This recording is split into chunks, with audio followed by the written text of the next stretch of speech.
Baik, Bapak, Ibu yang dirahmati Tuhan semesta alam, selamat pagi, selamat siang, selamat malam. Selamat berjumpa kembali di final session dalam mata kuliah Teori dan Filsafat Politik.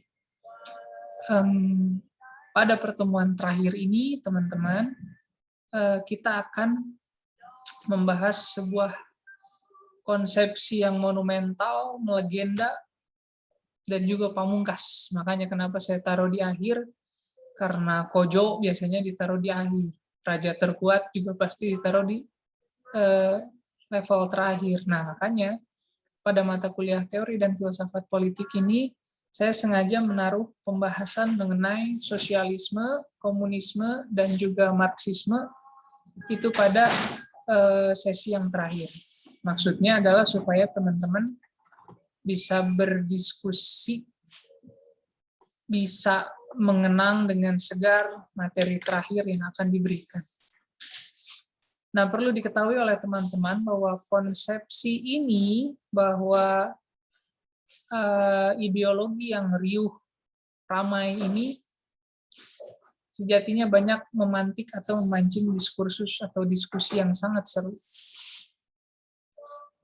Tak aneh dan tayal juga ideologi ini digunakan atau dipolitisir oleh pemerintah, entah itu pemerintah masa Orde Baru atau mungkin yang sekarang, untuk menjadi sebuah hantu yang sangat menakutkan buat generasi sekarang maupun generasi yang akan datang.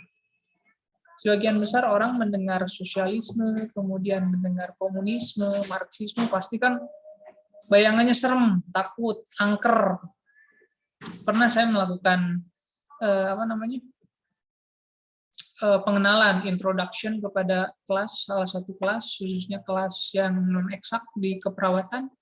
Setiap saya tanya, teman-teman, jika teman-teman mendengar komunisme, apa sih yang pertama kali teman-teman apa sih yang pertama kali teman-teman pikirkan? Banyakan mikirnya jahat, bengis, mutilasi, kemudian apa lagi? Serem, ya pokoknya intinya yang negatif-negatif itu disematkan pada komunisme. Nah, pada pertemuan ini, teman-teman, yuk kita cari, kita gali bareng-bareng, emang seserem itu komunisme, emang sengeri itu sosialisme, emang seberbahaya itu marxisme. Nah, makanya teman-teman, simak baik-baik materi pada pertemuan kali ini, karena pertemuan kali ini niscaya akan memberikan gambaran, khususnya bagi yang belum tahu ya, akan memberikan gambaran baru tentang apa sih itu sosialisme dan komunisme. Tanpa ada niatan sedikit pun untuk mendoktrinasi teman-teman bahwa komunisme adalah ideologi yang brilian atau apapun, kita akan mulai perkuliahan ini dengan harapan dan dengan pikiran positif bahwa teman-teman masing-masing sudah dewasa, teman-teman masing-masing sudah bisa memilih mana yang baik, membedakan mana yang baik dan mana yang buruk. Oke. Berikut merupakan konsep-konsep sosialisme komunisme yang akan saya terangkan kepada teman-teman. Nah, di sini saya pengen kasih slide juga supaya teman-teman bisa mendapatkan gambaran secara tekstual.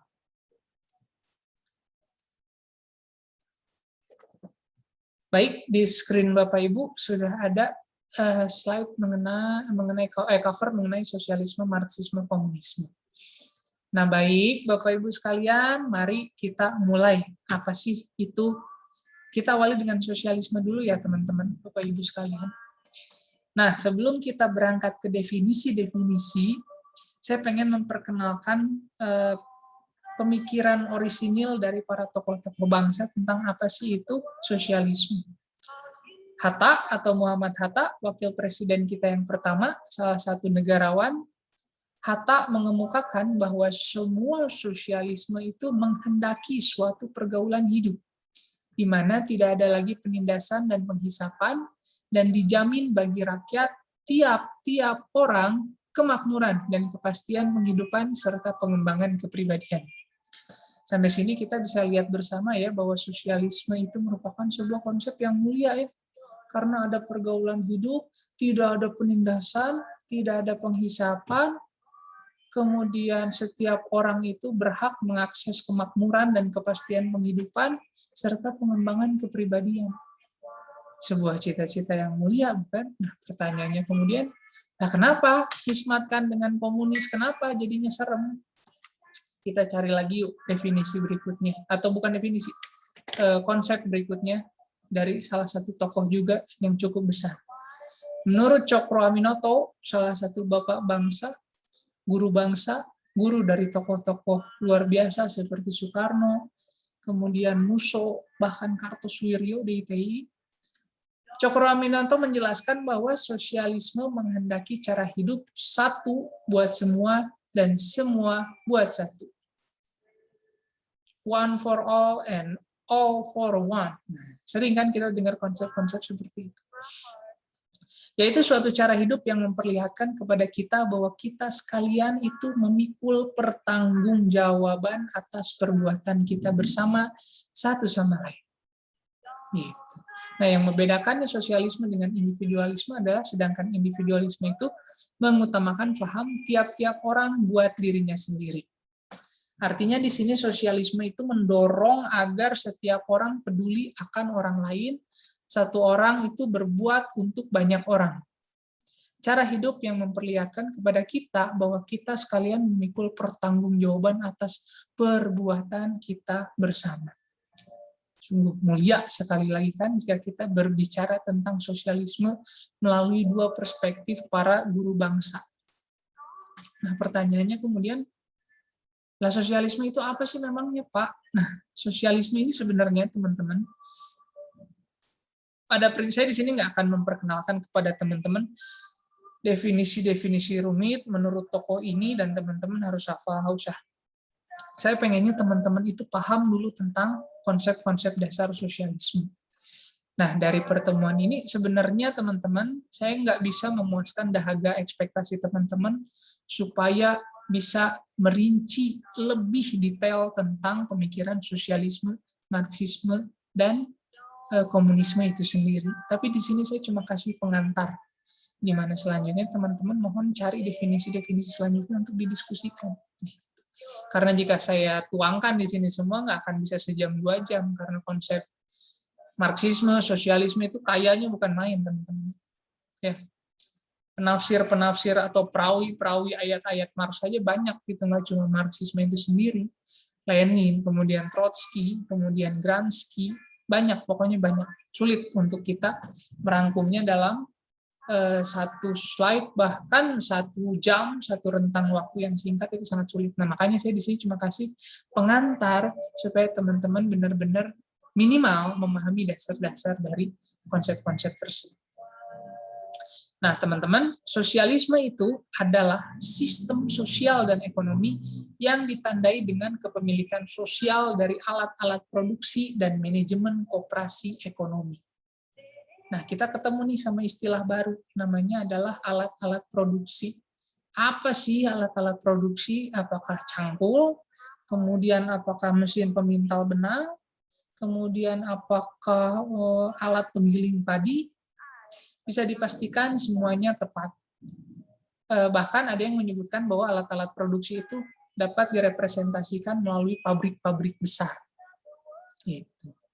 Nah, sosialisme itu mendorong adanya kepemilikan bersama alat-alat produksi untuk sebesar-besarnya kemakmuran rakyat bersama, serta adanya manajemen koperasi ekonomi, perputaran uang dari kita bersama untuk kemakmuran sebesar-besarnya kita bersama.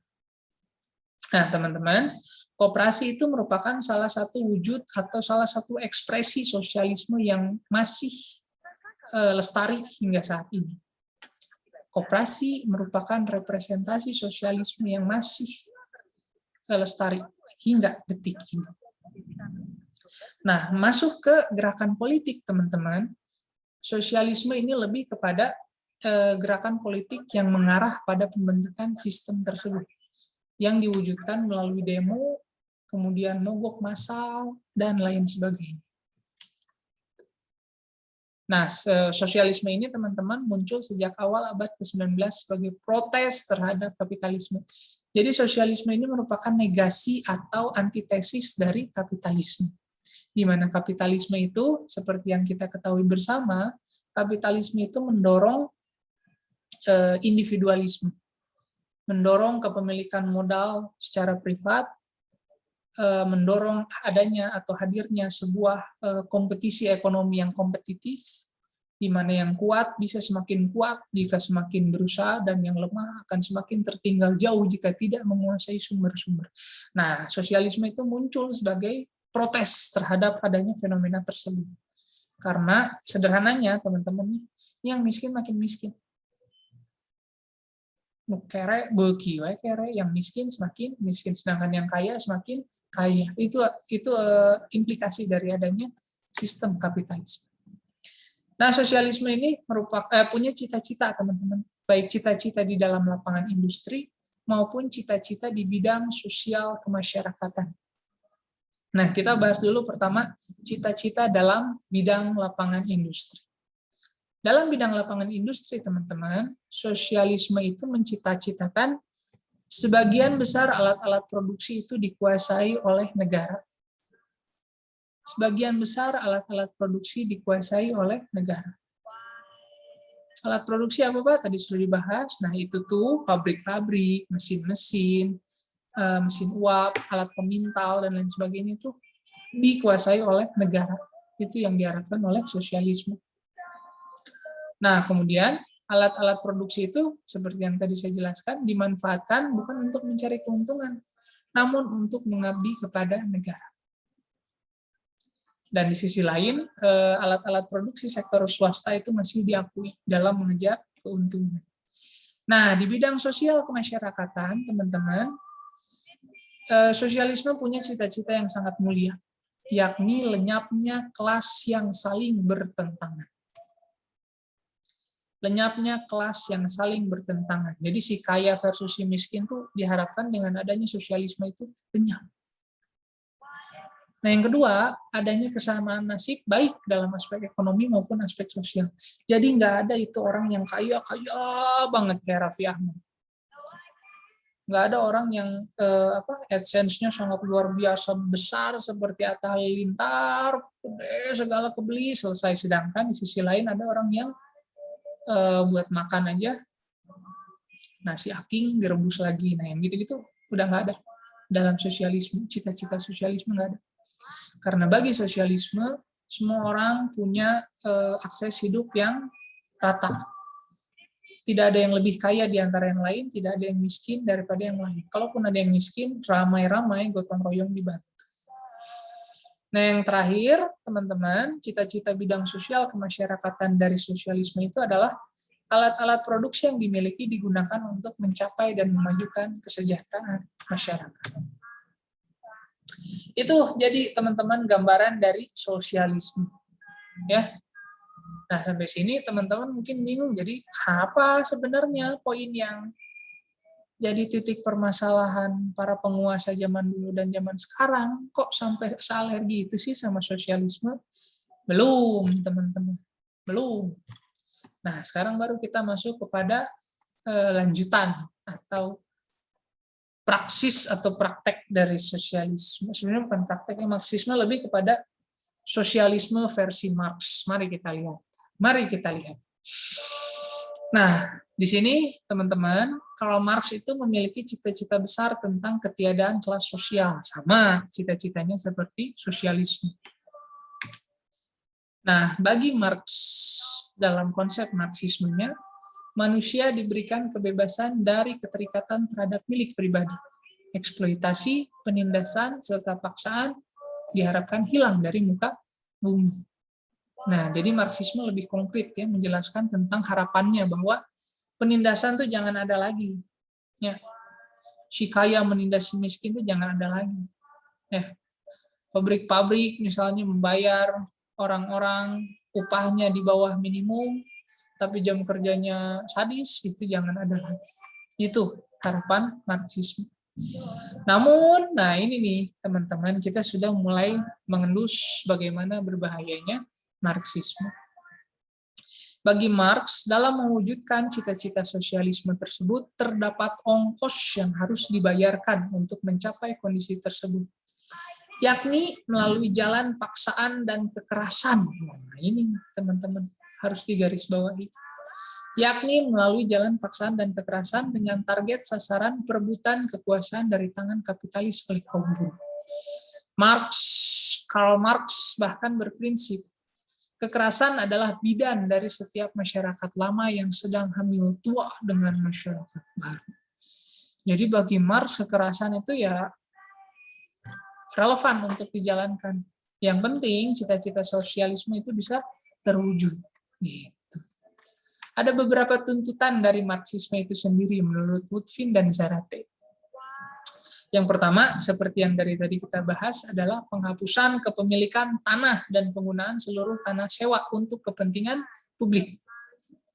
Ya, jadi Marxis itu mendorong supaya kepemilikan tanah pribadi itu nggak ada, teman-teman. Seperti Haji Gofur atau misalnya Haji Naim punya tanah banyak, jual-jualin, warisin, wah itu nggak ada dalam konsep Marxisme. Kepemilikan tanah itu, kepemilikan tanah secara individual itu bagi Marx kalau bisa dihilangkan. Seluruh tanah sewa itu sebisa mungkin untuk kepentingan publik. Jadi nggak ada satu orang tuan tanah, orang lain nggak punya rumah, nggak ada. Marxisme nggak suka yang gitu-gitu. Ya, gelai dengan yang gitu-gitu. Nah, yang kedua juga ada pajak progresif yang tinggi atau pajak penghasilan yang berdasarkan kelas. Nah, bagi Marx, nah ini yang perlu dijelaskan terlebih dahulu. Bagi Marx, teman-teman, ada prosesnya untuk mencapai masyarakat komun yang ideal. Nah, sebelum itu, sebelum mencapai level tersebut, kelas-kelas sosial yang tinggi atau kelas-kelas sosial yang kaya itu masih diakui, masih dianggap. Mereka butuh common enemy untuk bersatu. Nah, bagi mereka, kelas atas itu merupakan common enemy dari kaum proletar atau kaum rendahan, kaum buruh, dan lain sebagainya. Nah, makanya dalam tuntutan Marxisme itu, pajak progresif yang tinggi atau pajak penghasilan harus didasarkan pada kelas. Jadi, orang-orang kaya pajaknya tinggi. Ya, jadi nanti pajaknya itu dialokasikan untuk sebesar-besarnya pemakmuran masyarakat. Nah, yang ketiga nih, wah ini pasti teman-teman langsung panas nih. Ini bertentangan dengan prinsip dasar Islam tentang hukum waris yang diatur bahkan dalam kitab suci. Nah, bagi Marx, hak warisan itu hapus deh yang gitu-gitu. Karena bisa menimbulkan konflik dan lain sebagainya. Selanjutnya nomor 4 itu adalah penyitaan kepemilikan kaum emigran dan kaum pemberontak. Jadi bagi kaum yang tidak mengakui Marxisme, bagi kaum-kaum yang tidak mau bergotong royong, itu kepemilikan hartanya itu layak atau berhak untuk disita oleh negara. Yang kelima, sentralisasi kredit di bank negara, dalam arti bank nasional dengan modal negara dan monopoli eksklusif. Jadi semua kredit, sentralisasi kredit itu ada di bank negara, menurut orang mau di BNI atau di BRI. Jadi nggak bisa itu ada bank Permata, bank BTPN, bahkan pinjol-pinjol itu nggak akan ada. Marx pasti membasmi pinjol-pinjol atau pinjaman online yang menghisap. Nah, bagi Marx, semua sentralisasi kredit itu harus dipusatkan kepada negara. Selanjutnya adalah sentralisasi alat-alat komunikasi dan transportasi itu berada di tangan negara. Jadi satu-satunya sumber informasi itu berasal dari pemerintah. Satu-satunya akses atau kanal portal berita itu berangkat dari pemerintah. Tidak ada alternatif pemberitaan yang dikelola oleh swasta atau misalnya masyarakat civil society. Dan transportasi juga dikuasai oleh negara. Jadi jangan harap deh Gojek, kemudian Uber, kemudian Grab itu beroperasi di negara yang menganut sistem Marxisme karena transportasi itu berada di tangan negara. Nah, poin selanjutnya tuntutan dari Marxisme adalah perluasan pabrik-pabrik dan instrumen produksi yang dimiliki oleh negara. Kemudian pengolahan tanah yang terlantar dan perbaikan tanah sesuai dengan suatu rencana bersama. Nah, kewajiban setara bagi semua orang untuk bekerja. Nah, jadi semua orang itu wajib untuk bekerja. Nggak boleh ada pengangguran. Semua rakyat wajib bekerja. Kemudian nanti masanya itu dibentuk untuk menjadi buruh pekerja keras, khususnya untuk sektor pertanian. Kemudian juga Marxisme lebih rinci mengatur tentang penggabungan sektor pertanian dengan industri manufaktur. Penghapusan secara bertahap semua perbedaan antara kota dan desa dengan distribusi yang lebih setara untuk segenap populasi di seluruh negeri. Jadi nggak ada tuh, woi orang kota nih, woi norak lu orang desa, oh nggak ada tuh yang penting. Oke. Karena dalam idealisme yang diciptakan oleh Marxisme terjadi penghapusan dan yang mengkonsepsikan perbedaan atau segregasi antara kota dan desa. Semua itu dianggap sama. Nah, ini yang paling menarik dari Marxisme adalah pendidikan gratis untuk semua anak di sekolah umum, kemudian penghapusan pemakaian buruh anak-anak di pabrik dalam segala bentuknya. Buset, mulia nggak tuh? Kombinasi pendidikan dengan industri produksi dan lain sebagainya itu juga diatur dalam Marxisme. Ya. Jadi, nah sampai sini teman-teman mungkin bisa menyimpulkan bahwa Marxisme juga nggak hitam-hitam amat kok. Maksudnya sorry. Marxisme nggak gelap-gelap banget kok. Marxisme itu nggak serem-serem amat kok. Toh pada sisi lain ternyata Marxisme juga mendorong pendidikan gratis dan juga penghapusan pemakaian buruh anak-anak. Nah ini sampai sekarang kan dicita-citakan sama kita semua. Nah kita lanjut nih ke komunisme, Leninisme. Lah, bingung kan teman-teman? Lah, naon bedana? Apa bedanya komunisme dengan Marxisme itu sendiri? Ayo kita telaah tentang komunisme dan apa yang membedakannya dengan Marxisme. Dari tadi kita sudah berbicara tentang tuntutan Marxisme ya teman-teman. Artinya di situ kita bisa melihat bahwa wah konsepnya itu sangat sangat mulia tapi tinggi. Ini tergapai nggak nih? Nah, mungkin orang-orang pada masa munculnya konsepsi Marxisme pasti berpikir seperti emang bisa ya? Ternyata ada satu orang dari Rusia bernama Vladimir Ilyich Ulyanov atau Lenin. Nah, Lenin kemudian berhasil mengimplementasikan atau mempraktekkan Marxisme itu sendiri di tanah Rusia atau di tanah Soviet.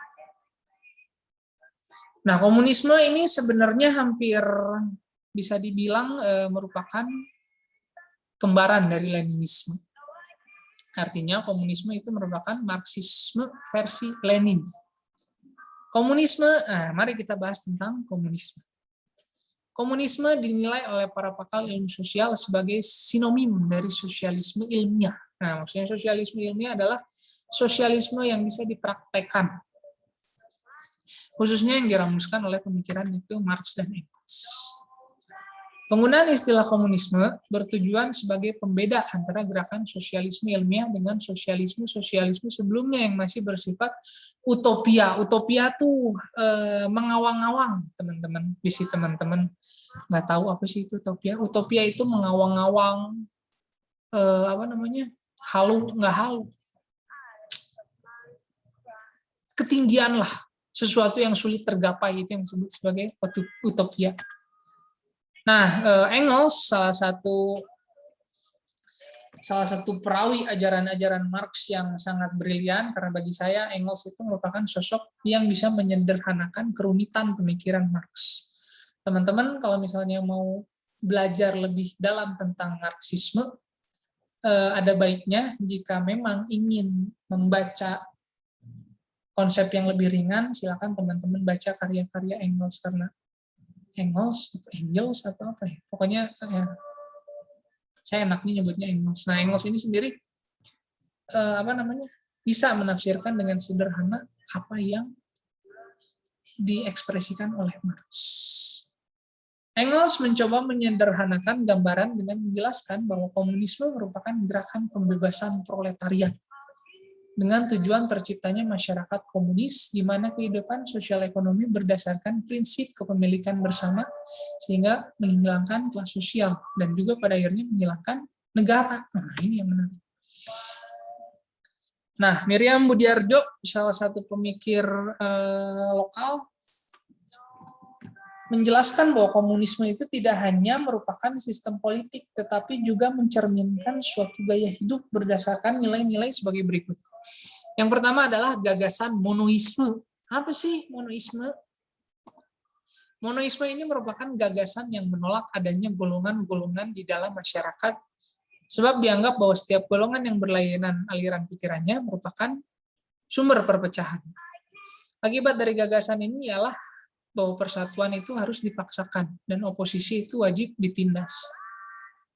Monoisme sendiri merupakan lawan dari pluralisme. Jadi bagi konsep komunisme yang menganut sistem monoisme, nggak akan ada tuh oposisi, nggak akan ada tuh suara dari Papua, nggak akan ada tuh suara-suara dari kaum minoritas Kristen Katolik, nggak ada. Bagi mereka ketika negara menguasai pemerintahan, maka satu konsep yang harus dituruti oleh semuanya adalah konsep yang dipaparkan oleh negara.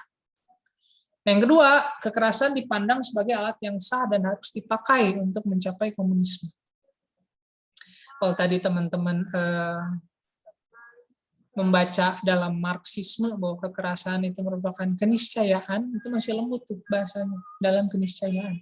Kalau dalam komunisme, kekerasan dipandang sebagai alat yang sah dan harus dipakai untuk mencapai komunisme. Paksaan ini dipakai dalam dua tahap. Yang pertama itu terhadap musuh, yang kedua terhadap pengikutnya sendiri yang dianggap masih kurang insaf. Wah, gila nggak tuh? Nah, kalau dewasa ini, ciri ini dipaksakan di Uni Soviet kurang menonjol. Hal ini karena selama 40 tahun telah diselenggarakan suatu diktator yang kejam di mana setiap oposisi dimusnahkan sampai akar-akar. Nah, yang ketiga, negara merupakan alat untuk mencapai komunisme. Jadi negara itu baru cuma dianggap sebagai alat untuk mencapai komunisme atau masyarakat sosialis yang tanpa sekat, tanpa jurang sosial yang lebar, di mana selanjutnya nanti negara itu akan bubar dengan sendirinya. Semua alat kenegaraan seperti polisi, tentara, kejaksaan itu dipakai untuk diabdikan kepada tercapainya komunisme. Nah, untuk menjadi sebuah negara dengan sistem komunisme itu ada prasyaratnya, teman-teman. Sebuah negara bisa disebut sebagai komunisme itu jika yang pertama, negara itu menjalankan sistem satu partai. Jadi partainya yang satu, partai komunis. Yang kedua, Soviet tertinggi secara formal memegang semua kekuasaan legislatif. Soviet itu ya persemakmuran. Soviet tertinggi secara formal memegang semua kekuasaan, yaitu legislatif, eksekutif, dan yudikatif. Dan pemilu itu diadakan itu hanya sebagai formalitas, teman-teman. Pemilu diadakan sebagai alat propaganda untuk menunjukkan betapa luasnya dukungan rakyat pada pemerintahan. Ya. Jadi teman-teman sampai sini teman-teman bisa ya membayangkan sosialisme itu jadi intinya merupakan konsep utopisnya, konsep yang abstraknya. Kemudian Marxisme muncul untuk menyederhanakan sosialisme. Menyederhanakan dan mempersiapkan sosialisme menjadi sesuatu yang bisa dipraktekkan. Sampai kemudian teman-teman muncul konsep komunisme di mana komunisme versi Lenin berhasil mempraktekkan sosialisme atau Marxisme dalam sebuah konsep tata negara, kenegaraan. Tapi ada satu nih yang menarik teman-teman. Ini untuk menjawab juga memang komunisme itu ideologi setan, anti Tuhan, dan lain sebagainya. Nah, teman-teman mungkin pernah mendengar bahwa dalam konsep Marxisme atau komunisme itu agama adalah candu. Wah, provokatif sekali bukan? Agama adalah candu. Maksudnya apa tuh? Wah, Anda yang soleh kan pasti kesel tuh. Apa-apaan tuh maksudnya agama adalah candu. Nah, teman-teman, kita harus memahami dulu konteks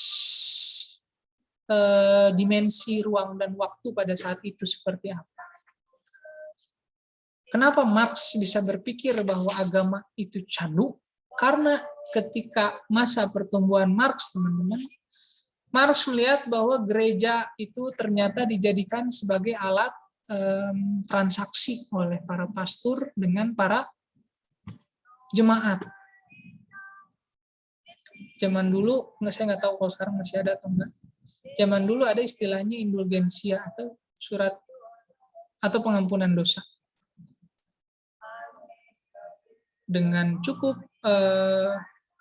menulis surat atau membayar upeti, maka kemudian dosa-dosa bisa luntur. Nah, yang paling membuat Marx kesal itu adalah agama ternyata membuat lemah rakyat. Contohnya gimana, Pak? Nih, maksudnya begini. Ada misalnya orang tertindas. Dia kerja di pabrik. Gaji kecil, nggak cukup buat apa-apa, kerjanya 10 jam sehari. Capek, dan lain sebagainya.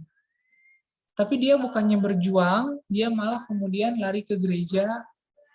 Ya Tuhan, aku terima takdir ini. Ya Tuhan, ini mungkin takdir darimu, aku menerimanya. Tanpa melakukan perjuangan apapun. Itu yang kemudian membuat Marx jijik dengan agama. Nah, gini agama itu orang lemah. Nah, kenapa agama itu membuat orang lemah? Kenapa agama itu hanya cuma bisa memberikan fantasi-fantasi bagi rakyat untuk terus dijadikan pelarian? Marx jadi melihat bahwa rakyat jadinya enggan untuk memperjuangkan nasibnya serta memberikan perlawanan terhadap kaum kapitalis. Jadinya lemah dan lain sebagainya.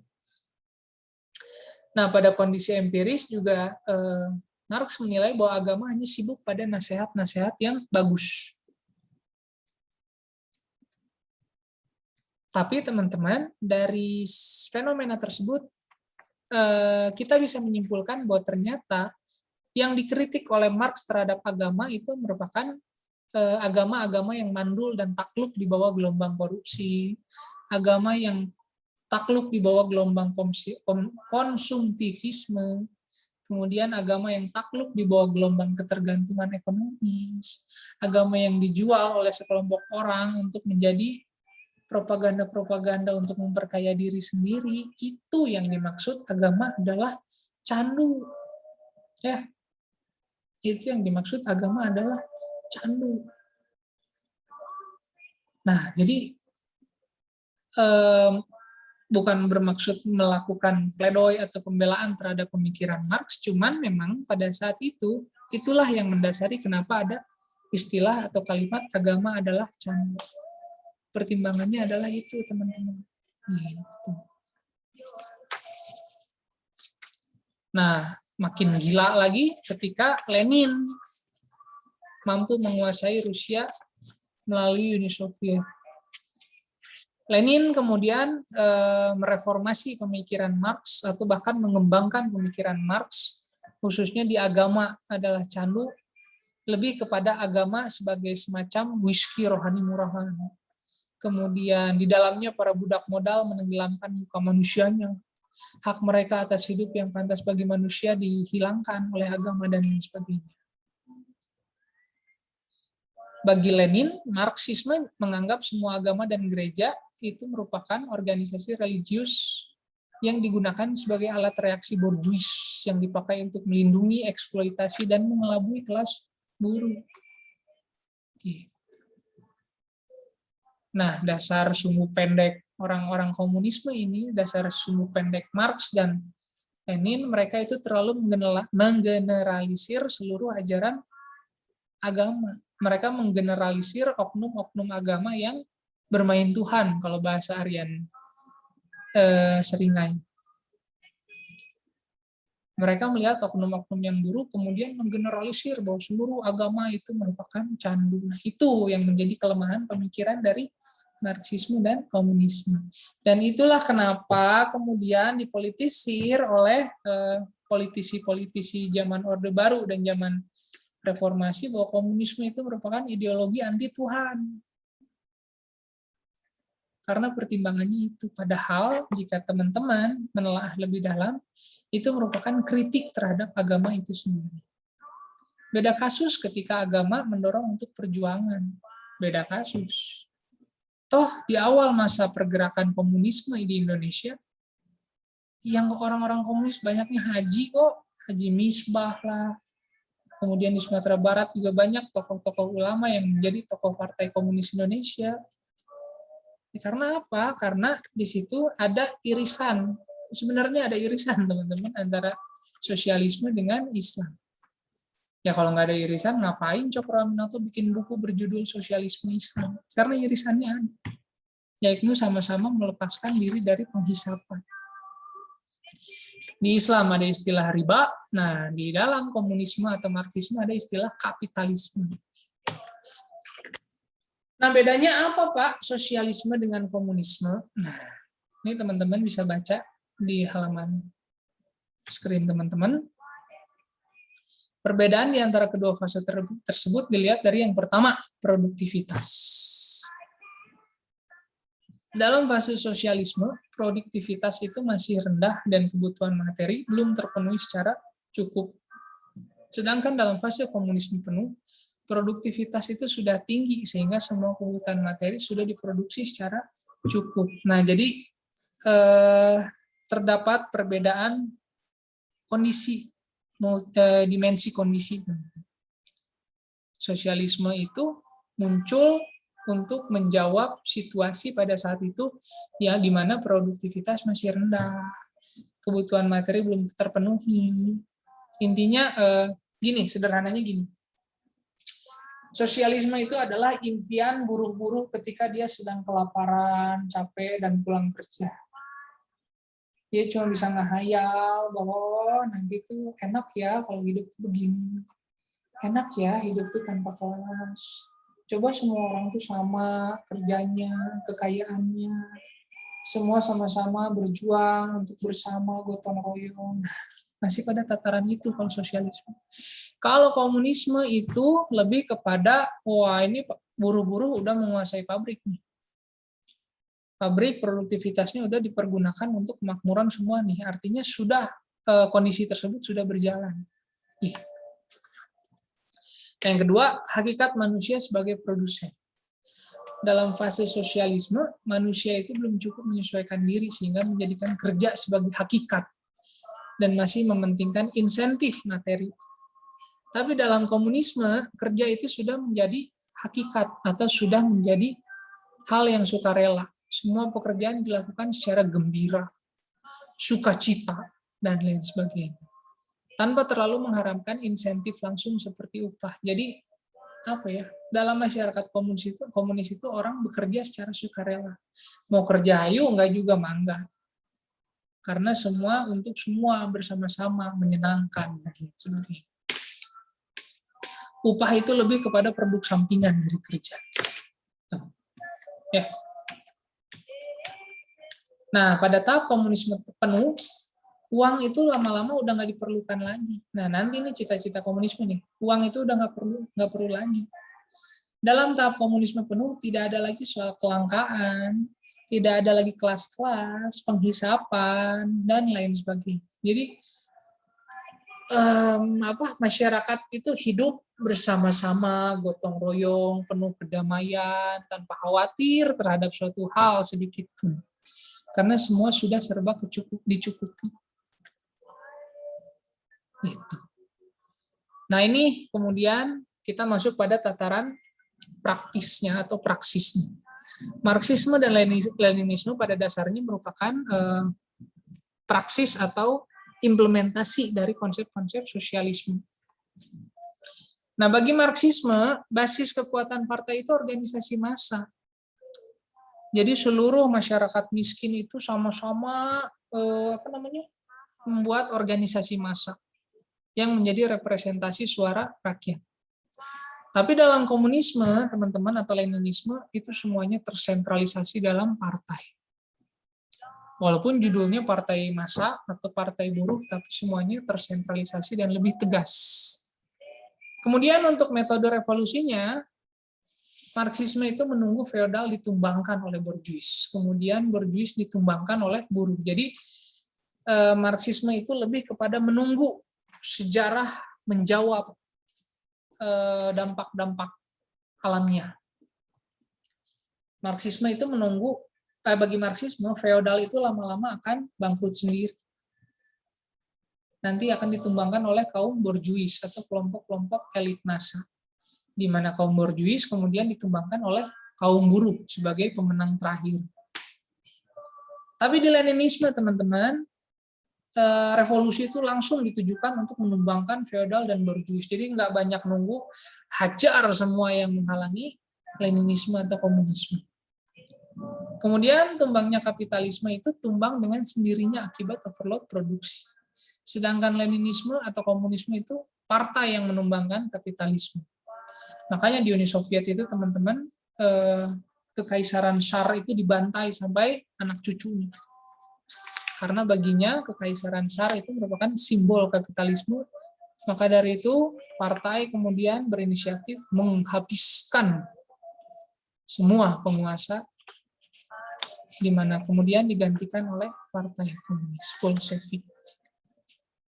Nah, terakhir sifat perjuangan. Nah, kalau Marxisme itu lebih bersifat pasif, sedangkan Leninisme atau komunisme itu bersifat aktif, ofensif. Ya. Nah, teman-teman, dari paparan-paparan tersebut, seharusnya sih kita sudah bisa menyimpulkan. Seharusnya kita sudah bisa menyimpulkan apa yang berbahaya dari Marxisme, apa yang berbahaya dari komunisme. Kenapa kemudian bisa dianggap sebagai sebuah ideologi yang berbahaya. Nah, akhirnya ketemu kan, teman-teman, akhirnya ternyata si Marxisme ini menghalalkan kekerasan dalam setiap pencapaian cita-citanya. Makanya nggak aneh kemudian di Kamboja Pol Pot membantai banyak orang. Kemudian di Cina pun bahkan membantai banyak orang. Rusia pasca Lenin, Uni Soviet pasca Lenin itu dipimpin oleh Stalin. Stalin itu kalau ada yang nggak setuju, kirim ke gulag, kerja paksa, bantai, dan lain sebagainya. Nah, jadi teman-teman, yang paling berbahaya dari komunisme dan Marxisme itu terletak pada menghalalkan kekerasan. Itu sebenarnya yang paling berbahaya. Nah, kalau misalnya kaitannya dengan agama, tadi sudah saya jelaskan bahwa ternyata agama adalah candu itu lebih kepada kritik terhadap agama yang sering menjual-belikan simbol-simbol agama untuk kepentingan pribadi. Komunisme juga mengkritik agama sebagai sebuah konsep yang melemahkan rakyat, melemahkan masyarakat, karena tidak mau berjuang. Itulah kemudian yang membuat Marxisme, komunisme itu dianggap sebagai sebuah ideologi yang buat saya nggak berbahaya. Berbahaya, berbahaya jika menghalalkan kekerasan dan kemudian diimplementasikan secara nyata. Cuman kita semua sejatinya perlu bersepakat bahwa sosialisme, Marxisme, dan komunisme itu merupakan sebuah ideologi yang utopis. Buya Syafi'i Ma'arif bahkan menyebutkan bahwa komunisme itu sudah digantung dalam tiang gantung sejarah. Artinya sudah usang. Komunisme itu sudah dianggap sebagai utopis karena mengawang-awang dan tidak mungkin untuk didirikan. Lah Pak, kan ada itu Pak, negara yang sukses, negara komunis, mana? Coba berikan saya jenis-jenis atau contoh-contoh negara yang murni menjalankan komunis dan masuk dalam 10 besar ekonomi dunia. Ada beberapa negara sampai saat ini yang masih menjalankan komunisme. Salah satunya adalah Korea Utara. Kemudian yang kedua, Vietnam. Kemudian yang ketiga, Kuba. Dari 3 negara itu saja, teman-teman, ada nggak yang masuk dalam 10 besar ekonomi dunia? Hampir bisa dipastikan nggak ada. Karena apa? Karena pabriknya sendiri sudah bangkrut, teman-teman. Pabrik dari komunisme, yakni Uni Soviet, bangkrut setelah Gorbachev memimpin, tembok Berlin runtuh, dan tahun 1990 Uni Soviet dinyatakan bubar. Makanya kemudian pecah menjadi Ukraina, Azerbaijan, Turkmenistan, Tajikistan, kemudian Belarusia, banyak. Uzbekistan, dan lain sebagainya. Nah, artinya komunisme sudah dianggap bangkrut, teman-teman. Nah, mungkin teman-teman bertanya, Pak, itu Cina apa? Bapak mau ngomong apa lagi? Itu Cina apa tuh sukses? Teman-teman, perlu diketahui bahwa Cina itu, saya pikir Cina itu hermaprodit ya, maksudnya hermaprodit itu, dia kelaminnya ganda. Di sisi lain, dalam menjalankan politiknya, dia itu menjalankan sistem sentralistik komunis. Tapi teman-teman lihat manuver ekonominya.